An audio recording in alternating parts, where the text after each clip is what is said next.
ദൈവനാമത്തിന് മഹത്വമുണ്ടാകട്ടെ. അനുഗ്രഹിക്കപ്പെട്ടതായ ഒരു സമയമാണ് നമ്മൾക്ക് ദൈവം നൽകിയിരിക്കുന്നത്. ദൈവവചനവുമായി നിങ്ങളുടെ മുൻപിൽ നിൽക്കുവാനായിട്ട് കർത്താവായ ദൈവം എനിക്ക് അവസരം നൽകിയതിനായി നന്ദി അർപ്പിക്കുന്നു.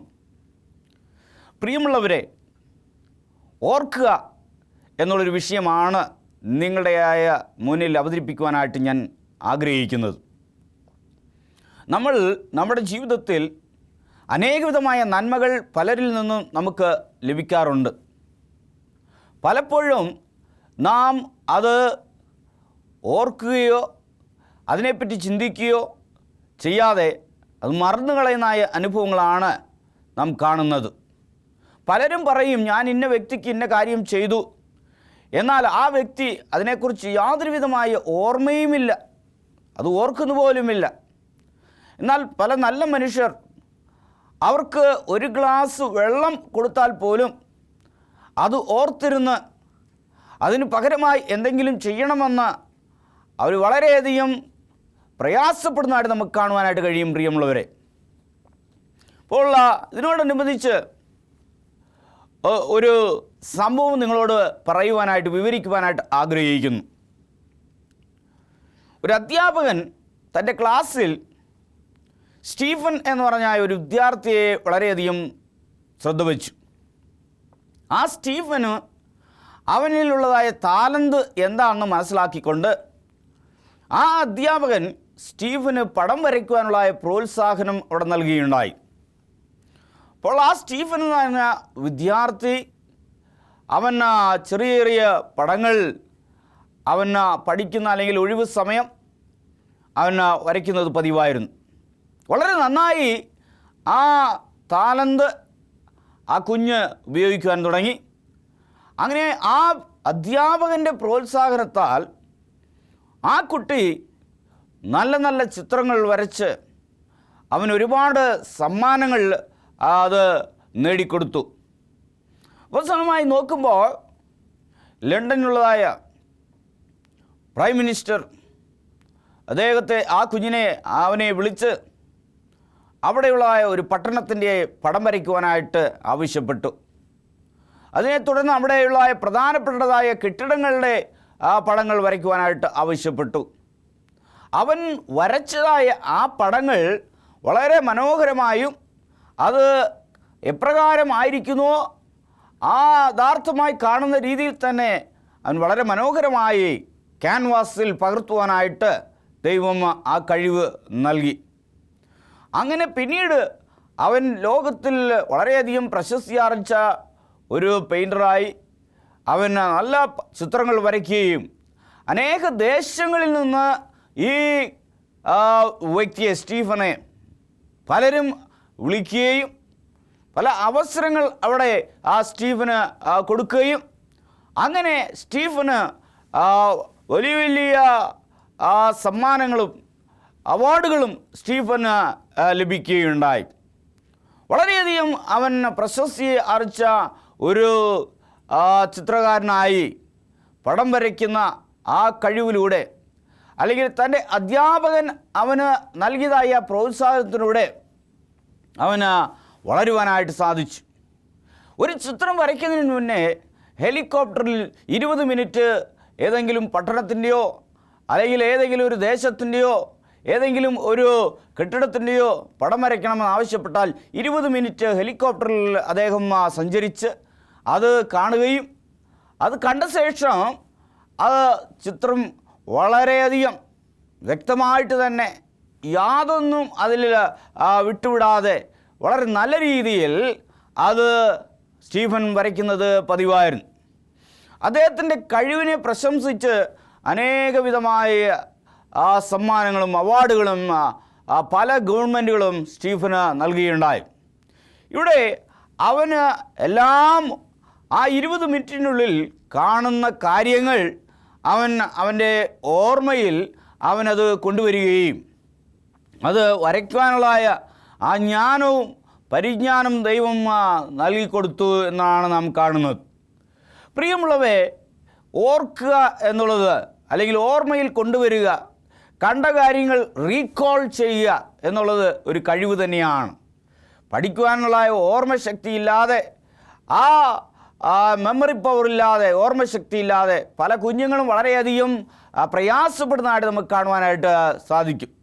എന്നാൽ ആ ഓർമ്മശക്തി ലഭിക്കണമെങ്കിൽ കർത്താവായ ദൈവത്തോട് നാം വിലപിക്കുകയും പ്രാർത്ഥിക്കുകയും ചെയ്യുമ്പോൾ നമുക്ക് ആ ഓർമ്മശക്തി ലഭിക്കും എന്നതിൽ സംശയമില്ല. ഇതിനെക്കുറിച്ചാണ് നിങ്ങളോട് തിരുവചനത്തിൽ നിന്ന് അല്പമായി പങ്കുവെക്കുവാനായിട്ട് ഞാൻ ആഗ്രഹിക്കുന്നത്. നമ്മളുടെ ശ്രദ്ധയെ നമുക്ക് യോഹന്നാൻ 14-ാം അധ്യായം 26-ാമത്തെ വാക്യത്തിലേക്ക് നമ്മുടെ ശ്രദ്ധയെ തിരിക്കാം. യോഹന്നാൻ 14:26. നിങ്ങളുടെ കൈകളിൽ വേദപുസ്തകമുണ്ടെങ്കിൽ ദയവ് ചെയ്ത് അത് തുറക്കുക. നമുക്കൊത്തൊരുമിച്ച് ഈ ധ്യാനത്തിൽ നമുക്ക് പങ്കുചേരാം. എന്താണ് യോഹന്നാൻ 14:26? ഇവിടെ 26-ാമത്തെ വാക്യം പറയുന്നത്, എങ്കിലും പിതാവ് എൻ്റെ നാമത്തിൽ അയപ്പാനുള്ള പരിശുദ്ധ ആത്മാവ് എന്ന കാര്യസ്ഥൻ നിങ്ങൾക്ക് സകലവും ഉപദേശിച്ചു തരികയും ഞാൻ നിങ്ങളോട് പറഞ്ഞതൊക്കെയും നിങ്ങളെ ഓർമ്മപ്പെടുത്തുകയും ചെയ്യും. അപ്പോൾ പരിശുദ്ധാത്മാവ് എന്നുള്ള ആ കാര്യസ്ഥനെ അയക്കുകയും നിങ്ങൾക്ക് അറിയിപ്പാനുള്ള കാര്യങ്ങൾ ഓർമ്മപ്പെടുത്തുകയും ചെയ്യുമെന്നാണ് ഇവിടെ യോഹന്നാൻ 14:26 പറയുന്നത്. അപ്പോൾ പരിശുദ്ധാത്മാവ് എന്ന കാര്യസ്ഥൻ നമ്മുടെ ജീവിതത്തിലേക്ക്, നമ്മുടെ ഹൃദയങ്ങളിലേക്ക് കടന്നു വരുമ്പോൾ നാം ഓർക്കേണ്ടതായ കാര്യങ്ങൾ നമുക്ക് ഓർമ്മയിൽ കൊണ്ടുവരും എന്നതാണ് ഇതിൻ്റെ വാസ്തവം. ഞാൻ പലപ്പോഴും ദൈവവചനം പങ്കിടുമ്പോൾ, ദൈവാലയങ്ങളിൽ അല്ലെങ്കിൽ പല കൺവെൻഷനുകളിൽ ഞാൻ പ്രസംഗിക്കുമ്പോൾ ദൈവത്തിൻ്റെ പരിശുദ്ധാത്മാവ് പല കാര്യങ്ങളും ഞാൻ ചിന്തിക്കാത്ത കാര്യങ്ങൾ തൽക്ഷണം ഓർമ്മയിൽ കൊണ്ടുവരികയും അത് വളരെ നല്ല രീതിയിൽ ആ വിഷയങ്ങൾ കൈകാര്യം ചെയ്യുവാനായിട്ട് ദൈവം എന്നെ സഹായിച്ചതായ അനുഭവങ്ങൾ എത്രയോ നിങ്ങൾക്ക് പങ്കുവെക്കുവാൻ എനിക്ക് സാധിക്കും. അപ്പോൾ നമ്മുടെ ജീവിതത്തിൽ കാര്യങ്ങളെ നമുക്ക് ഗ്രഹിപ്പാനും അത് ഓർക്കുവാനുള്ളായ ആ ഒരു ശക്തി പരിശുദ്ധാത്മാവ് നമുക്ക് നൽകും എന്നാണ് പറയുന്നത്. അറിയുവാനുള്ള കാര്യങ്ങൾ, ഗ്രഹിക്കുവാനുള്ള കാര്യങ്ങൾ പരിശുദ്ധാത്മാവ് നമുക്ക് ഓർമ്മയിൽ കൊണ്ടുവരും എന്നാണ് പറയുന്നത്. പ്രിയമുള്ളവരെ, ഈ പരിശുദ്ധാത്മാവിൻ്റെ അനുഗ്രഹത്തിനായി എപ്പോഴെങ്കിലും നിങ്ങൾ പ്രാർത്ഥിച്ചിട്ടുണ്ടോ? എനിക്ക് ഓർമ്മശക്തി കുറവാണ്, ഞാൻ വീട്ടിൽ ഇന്ന സാധനം എവിടെ വെച്ചെന്ന് എനിക്കറിയില്ല എന്ന് ചിലപ്പോൾ അവർ തിരക്കുന്നതായിട്ട് നമുക്ക് കാണുവാനായിട്ട് കഴിയും. ചിലപ്പോൾ കണ്ണാടി കണ്ണിൽ തന്നെ വെച്ചുകൊണ്ട് വീട് മുഴുവനും കണ്ണാടിക്ക് വേണ്ടി തപ്പുന്നതായിട്ട് അല്ലെങ്കിൽ പരതുന്നതായിട്ട് നമുക്ക് കാണുവാനായിട്ട് കഴിയും. ചിലർ എന്താണ്, ഓർമ്മശക്തിയില്ല. എന്നാൽ നമുക്ക് ഓർമ്മയിൽ കൊണ്ടുവരുന്നത്, അതിനെ നമുക്ക് മനസ്സിലാക്കുവാനായിട്ട്, അറിയുവാനായിട്ട്, ഗ്രഹിപ്പാനായുള്ള ആ ശക്തി നമുക്ക് തരുന്നത് പരിശുദ്ധാത്മാവാണ്.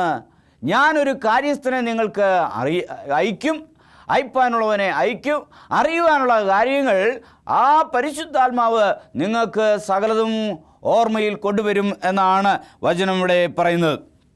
നമുക്ക് തുടർന്ന് നമുക്ക് നോക്കാം.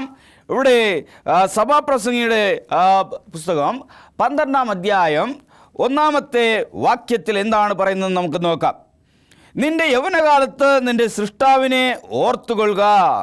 ദുർദിവസങ്ങൾ വരികയും എനിക്കിഷ്ടമില്ല എന്ന് നീ പറയുന്ന കാലം സമീപിക്കുകയും. അതുപോലെ തുടർന്ന് ആ വാക്യങ്ങളിൽ പറയുന്നതായിട്ട് നമുക്ക് കാണുവാനായിട്ട് കഴിയും. എന്നാൽ അതിൻ്റെ ആദ്യത്തെ ഭാഗമാണ് നിങ്ങളോട് പങ്കുവെക്കുവാനായി ആഗ്രഹിക്കുന്നത്. നിൻ്റെ യൗവനകാലത്ത് നിൻ്റെ സൃഷ്ടാവിനെ ഓർത്തുകൊള്ളുക എന്നാണ്.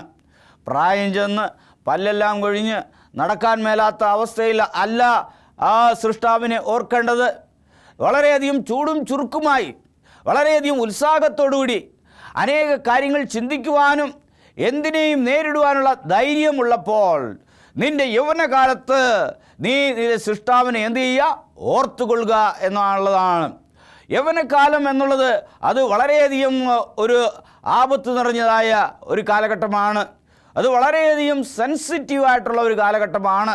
പ്രിയമുള്ളവരെ, ആ യൗവനകാലത്തിൽ എപ്പോൾ വേണമെങ്കിലും നിൻ്റേതായ ആ ജീവിത മാർഗത്തിൽ, ജീവിതമായ വഴിയിൽ, ആ വഴിത്തിരിവിൽ നിന്ന് നിനക്ക് വഴിതെറ്റി പോകുവാനുള്ള അനേകവിധമായ സാഹചര്യങ്ങൾ നിൻ്റെ ജീവിതത്തിലുണ്ട്.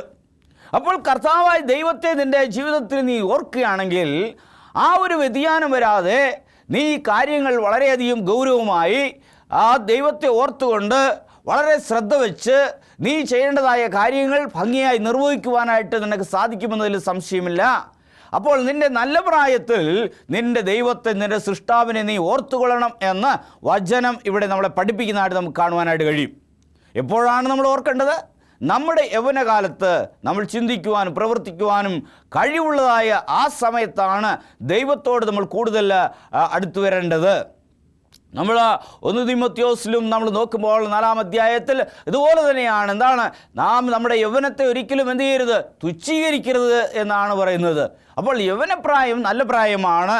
നമ്മൾ മറ്റുള്ളവർക്ക് വാക്കിലും നടപ്പിലും എല്ലാം മുതിർന്നവർക്ക് മാതൃകയായി ഇരിക്കണം. ഇവിടെ നമ്മൾ ചിന്തിക്കുന്നത് അതല്ല, ഓർത്തുകൊള്ളുക അല്ലെങ്കിൽ ഓർമ്മയെക്കുറിച്ചാണ്, ഓർക്കുന്നതിനെക്കുറിച്ചാണ്. അപ്പോൾ നമ്മുടെ നല്ല പ്രായത്തിൽ നമ്മുടെ ദൈവത്തെ നമ്മൾ ഓർക്കണം എന്നാണ് വചനം ഇവിടെ പറയുന്നത്. നമുക്ക് തുടർന്ന് നമുക്ക് നോക്കാം. ഹബക്കൂക്ക് പ്രവചനം 3-ാം അധ്യായം 2-ാമത്തെ വാക്യത്തിൽ എന്താണ് പറയുന്നത് നമുക്ക് നോക്കാം. ഇവിടെ പറയുന്നത് എന്താണ്? യഹോവേ, ഞാൻ നിന്റെ കേൾവി കേട്ട് ഭയപ്പെട്ടു പോയി. ദൈവമേ, നിന്നെ കുറിച്ച് പല കാര്യങ്ങളിൽ ഞാൻ ശ്രവിച്ചു, ഞാൻ ഭയന്നുപോയി എന്ന് ഇവിടെ വചനം ഇവിടെ പറയുന്നു. യഹോവേ, ആണ്ടുകൾ കഴിയും മുമ്പേ നിന്റെ പ്രവൃത്തിയെ എന്താണ്? ആണ്ടുകൾ കഴിയും മുമ്പേ നിന്റെ പ്രവൃത്തിയെ എന്നിൽ നീ ജീവിപ്പിക്കണമേ. ആണ്ടുകൾ കഴിയും മുമ്പേ അതിനെ വെളിപ്പെടുത്തണമേ. ക്രോധത്തിൽ കരുണ ഓർക്കണമേ. ദൈവമേ കർത്താവേ, നീ കോപാകുലനായി നിൻ്റേതായ ആ ക്രോധത്തിൻ്റെതായ സമയത്ത് ആ കരുണ ഓർക്കണമേ എന്നാണ് ഇവിടെ ഹബക്കൂക്ക് പ്രവചനം 3-ാം അധ്യായം 2-ാമത്തെ വാക്യത്തിൽ പറയുന്നത്. നമുക്ക് അനിഷ്ടങ്ങൾ നേരിടുമ്പോൾ അല്ലെങ്കിൽ പരീക്ഷണങ്ങളിൽ നാം അകപ്പെടുമ്പോൾ നമുക്ക് പല കാര്യങ്ങൾ, നമുക്ക് പ്രതിസന്ധി ഘട്ടങ്ങൾ നമുക്ക് ഉണ്ടാകുമ്പോൾ, ദൈവമേ നിൻ്റേതായ ആ കോപാഗ്നിയിൽ അതിന് കർത്താവെ ഞാനൊരു പാത്രമായി തീരാതെ ദൈവം അങ്ങുവിടന്ന് ആ കരുണയാൽ, നിൻ്റെ കൃപയാൽ കർത്താവെ എന്നെ നീ ഓർക്കണമേ എന്ന് ഇവിടെ പ്രവാചകൻ യാചന പോലെ നമ്മളും ദൈവസന്നിധിയിൽ മുട്ടിന്മേൽ നിന്ന് കണ്ണീരോടുകൂടി ദൈവത്തോട് നമ്മൾ, ദൈവമേ ഈ പുഴുവിനെ, ഈ കർത്താവെ, ഈ എളിയവനെ നീ ഓർക്കണമേ എന്ന് ദൈവത്തോട് എന്നും പ്രഭാത സമയവും സന്ധ്യാസമയവും നമുക്ക് സമയം ലഭിക്കുന്നതായ ആ വേളകളിലെല്ലാം കർത്താവായ ദൈവത്തോട് നാം പ്രാർത്ഥിക്കേണ്ടത് വളരെയധികം അനിവാര്യമാണ്. അപ്പോൾ ദൈവം നമ്മളെ ഓർക്കണമേ എന്ന് നാം ദൈവത്തോട് നമ്മൾ ഓർമ്മപ്പെടുത്തുന്നത് അത് ഏറ്റവും ഉത്തമമായ ഒരു കാര്യമാണ്. ദൈവമേ, ഈ എളിയവനെ നീ ഓർക്കണമേ, അങ്ങയുടെ സന്നിധിയിൽ കർത്താവെ അടിയനെ ഓർക്കണമേ എന്ന് അങ്ങനെയുള്ള ഒരു ബന്ധം ദൈവവുമായിട്ട് നമ്മൾ നിലനിർത്തുകയാണെങ്കിൽ അത് ഏറ്റവും നന്നായിരിക്കും. ദൈവവുമായിട്ട് നമ്മൾ ആ ബന്ധം നിലനിർത്തുകയാണെങ്കിൽ വളരെ നന്നായിരിക്കും. ദൈവീയമായ ചിന്തകൾ നിൻ്റെ ഹൃദയത്തിൽ എപ്പോഴും നിലനിൽക്കുകയും ദൈവത്തോട് ഉള്ളതായ ആ സംഭാഷണത്തിൽ എപ്പോഴും നിലനിൽക്കുവാനും ഒരു ആത്മീയമായ ഒരു ജീവിതം നിനക്ക് നയിക്കുവാനായിട്ട് സാധിക്കും എന്നതിൽ യാതൊരു വിധമായ സംശയവുമില്ല. പ്രിയമുള്ളവരെ, നമുക്ക് തുടർന്ന് അപ്പോസ്തല പ്രവൃത്തികൾ നമ്മൾ 20-ാം അധ്യായം 35-ാമത്തെ വാക്യത്തിൽ എന്താണ് പറയുന്നതെന്ന് നമുക്ക് നോക്കാം. 20-35 അവിടെ എന്താണ് പറയുന്നത് നോക്കാം. ഇങ്ങനെ പ്രയത്നം ചെയ്ത് പ്രാപ്തിയില്ലാത്തവരെ സഹായിക്കുകയും വാങ്ങുന്നതിനേക്കാൾ കൊടുക്കുന്നത് ഭാഗ്യമെന്ന് കർത്താവായ യേശു താൻ പറഞ്ഞ വാക്ക് ഓർത്തുകൊള്ളുകയും വേണ്ടത് എന്ന് ഞാൻ എല്ലാം കൊണ്ട് നിങ്ങൾക്ക് ദൃഷ്ടാന്തം കാണിച്ചിരിക്കുന്നു. അപ്പോൾ ഇവിടെ പറയുന്നത് ഇങ്ങനെ പ്രയത്നം ചെയ്ത് പ്രാപ്തി ഇല്ലാത്തവരെ നാം സഹായിക്കണമെന്നും വാങ്ങുന്നതിനേക്കാൾ കൊടുക്കുന്നത് അത് വലിയ ഭാഗ്യമാണ് എന്ന് നമ്മളെന്താണ് കർത്താവ് യേശു ക്രിസ്തു താൻ പറഞ്ഞ വാക്ക് ഓർത്തുകൊള്ളണം. അപ്പോൾ നമുക്ക് ലഭിക്കുന്നതിനേക്കാളും മറ്റുള്ളവരെ നമ്മുടെ പ്രാപ്തിക്ക് ഒത്തവണ്ണം നമ്മൾ സഹായിക്കുക എന്നത് അതൊരു അനുഗ്രഹമാണ്. യേശു ക്രിസ്തു പറഞ്ഞതായ വാക്യമാണിത്. യേശു നമുക്ക് അറിയിച്ചതായ ഒരു സന്ദേശമാണ്.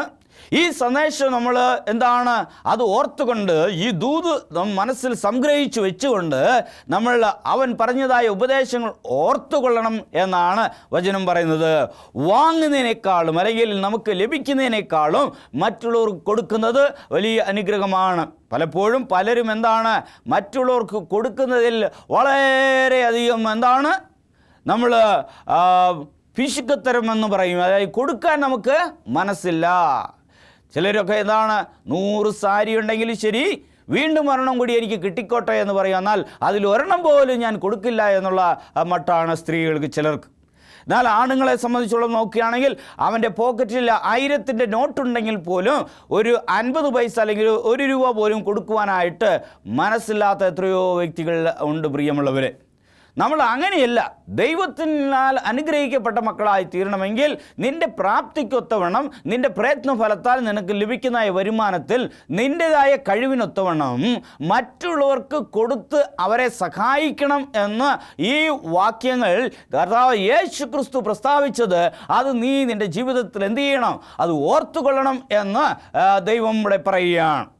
അപ്പോൾ ഈ വാക്യങ്ങൾ നമ്മൾ ഓർത്തുകൊണ്ട് നമ്മുടെ ക്രിസ്തീയ ജീവിതത്തിൽ നമ്മൾ മുന്നോട്ട് പോവുകയാണെങ്കിൽ അത് എത്ര വലിയ ഒരു അനുഗ്രഹമായിരിക്കും.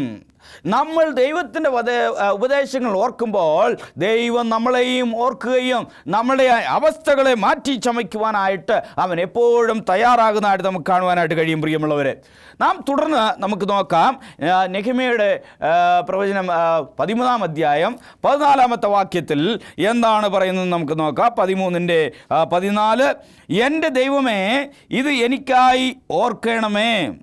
ഞാൻ എൻ്റെ ദൈവത്തിൻ്റെ ആലയത്തിനും അതിലെ ശുശ്രൂഷയ്ക്കും വേണ്ടി ചെയ്ത എൻ്റെ സൽപ്രവൃത്തികളെ മായ്ച്ചു കളയരുതേ. കർത്താവേ, ദൈവമേ, എന്നെ നീ ഓർക്കണമേ. പലരും പറയാറില്ലേ, ഓ എൻ്റെ അപ്പനും അമ്മയും, അല്ലെങ്കിൽ എൻ്റെ അപ്പൻ അവിടുത്തെ എന്താണ് കപ്പ്യാരായിരുന്നു, സക്സ്റ്റനായിരുന്നു, എല്ലാ കാര്യങ്ങളും ചെയ്യുമായിരുന്നു, ഞങ്ങളായിരുന്നു ആ ശുശ്രൂഷയിൽ അവിടുത്തെ ആലയത്തിൽ എപ്പോഴും മുൻപന്തിയിൽ നിന്നുകൊണ്ടിരുന്നത്.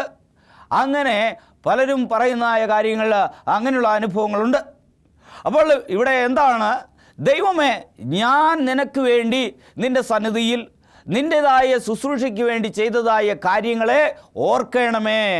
അങ്ങനെ പറയണമെങ്കിൽ നാം എങ്ങനെയുള്ള ഒരു ആത്മീയ ജീവിതമാണ് നമ്മൾ നയിക്കേണ്ടത്? ദൈവമേ, എന്നെ നീ ഓർക്കണമേ, എൻ്റേതായ സൽപ്രവൃത്തികളെ നീ ഓർക്കണമേ. കർത്താവേ, നിൻ്റെ ശുശ്രൂഷയ്ക്കായി ഞാൻ ചെയ്തതായ കാര്യങ്ങളെ നീ ഓർക്കണമേ എന്ന് പറയണമെങ്കിൽ നാം എപ്രകാരമായ ഒരു ആത്മീയ ജീവിതമാണ് നമ്മൾ നയിക്കേണ്ടത്? വല്ലപ്പോഴും നമ്മൾ ദൈവാലയത്തിൽ കടന്നു ചെല്ലുന്നതോ, അല്ലെങ്കിൽ വല്ലപ്പോഴും എന്തെങ്കിലും പാസ്റ്ററിനെ കണ്ട് സ്തോത്രം പറയുന്നതോ, അല്ലെങ്കിൽ വല്ലപ്പോഴും ഏതെങ്കിലും ഒരു കൺവെൻഷൻ മീറ്റിങ്ങിൽ പങ്കുചേരുന്നതോ, അല്ലെങ്കിൽ വല്ലപ്പോഴും വേദപുസ്തകം വീട്ടിൽ നിന്നെടുത്ത് വായിക്കുന്നതോ അല്ല.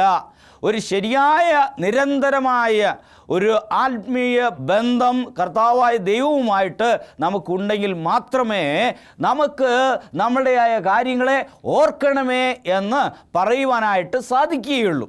ആയതിനാൽ എന്നെ കേൾക്കുന്ന പ്രിയമുള്ളവരെ, നാം എപ്പോഴും ആ സൽപ്രവൃത്തികളെ നമ്മൾ ദൈവം ഓർക്കണമെങ്കിൽ ദൈവവുമായിട്ട് ഒരു ആത്മീയമായ നിരന്തരമായ ഒരു ബന്ധം നമുക്ക് എപ്പോഴും ഉണ്ടായിരിക്കണം. അങ്ങനെ നാം തുടർന്ന് നമ്മൾ നോക്കുമ്പോൾ ദൈവത്തിൻ്റെ തിരുവചനം എന്താണ് പറയുന്നത്? ദൈവത്തിൻ്റെ തിരുവചനത്തിൽ നാം വീണ്ടും നമ്മൾ പരിശോധിക്കുമ്പോൾ ഗലാത്യർ 2:10 നമുക്ക് നോക്കാം. എന്താണ് വചനം പറയുന്നത്? ദരിദ്രരെ ഞങ്ങൾ ഓർത്തുകൊള്ളണം എന്ന് മാത്രം അവർ പറഞ്ഞു. അങ്ങനെ ചെയ്യുവാൻ ഞാൻ ഉത്സാഹിച്ചും ഇരിക്കുന്നു. അത് നമ്മളുടെയായ സമൂഹത്തിൽ വളരെയധികം താഴ്ന്ന അടിത്തട്ടിൽ വസിക്കുന്നതായ പലരുടെയും അവസ്ഥകൾ നമ്മൾ അറിഞ്ഞുകൊണ്ട് നമ്മൾ അറിഞ്ഞ് അവരെ സഹായിക്കുന്ന വ്യക്തികളായിരിക്കണം.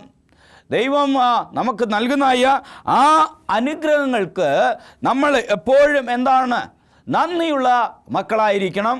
മറ്റുള്ളവരെ നമ്മൾ സഹായിക്കുന്നവരായിരിക്കണം. നമ്മൾ കൊടുക്കുന്നത് അതൊരു ഭാഗ്യമാണ് എന്ന് നമ്മൾ എപ്പോഴും നമ്മളെന്ത് ചെയ്യണം? നമ്മൾ ചിന്തിക്കണം. ഇത് ദൈവഹിതമല്ലോ, ഇത് ദൈവ ഇഷ്ടമാണല്ലോ എന്നാണ് വചനം ഇവിടെ പറയുന്നത്.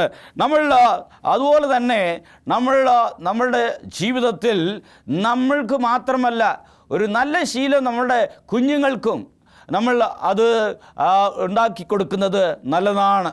ചിലർ ആ നാളിലെ മറ്റുള്ളവർക്ക് അവരുടെയായ അനുഗ്രഹങ്ങൾ പങ്കുവെക്കുന്നത് ആ കുഞ്ഞുങ്ങളിൽ അത് വളർത്തിയെടുക്കുകയാണെങ്കിൽ അത് ഒരു വലിയൊരു നന്മ തന്നെയാണ്. അവൻ വളരുമ്പോൾ അവൻ മറ്റുള്ളവർക്ക് സഹായിക്കുന്നവനായി, മറ്റുള്ളവരെ സ്നേഹിക്കുന്നവനായി, മറ്റുള്ളവരെയും കരുതുന്നവനായി ആ കുഞ്ഞ് വളരുമെന്നതിൽ സംശയമില്ല. അതിനാൽ എന്നെ കേൾക്കുന്ന മാതാപിതാക്കളെ, നിങ്ങളുടെ കുഞ്ഞുങ്ങൾക്ക് കൊടുക്കേണ്ട ശിക്ഷണം എന്നാൽ അവന് എന്തെങ്കിലും ഉണ്ടെങ്കിൽ അതിലൊരു ഭാഗം, ഒരു പങ്ക് അവൻ്റെ കൂട്ടുകാരന് അല്ലെങ്കിൽ കൂട്ടുകാരിക്ക്, കൂടെ പഠിക്കുന്ന കുഞ്ഞുങ്ങൾക്ക് അത് പങ്കുവെക്കണമെന്നുള്ള ആ നല്ലൊരു സ്വഭാവം അവരുടെ ജീവിതത്തിൽ അത് വാർത്തെടുക്കുകയാണെങ്കിൽ നന്നായിരിക്കും. അതുപോലെ തുടർന്ന് നമ്മൾ സങ്കീർത്തനങ്ങൾ 89 അതിന് 47 വാക്യം വായിക്കുന്നത്, എൻ്റെ ആയുസ് എത്ര ചുരുക്കമെന്ന് ഓർക്കണമേ.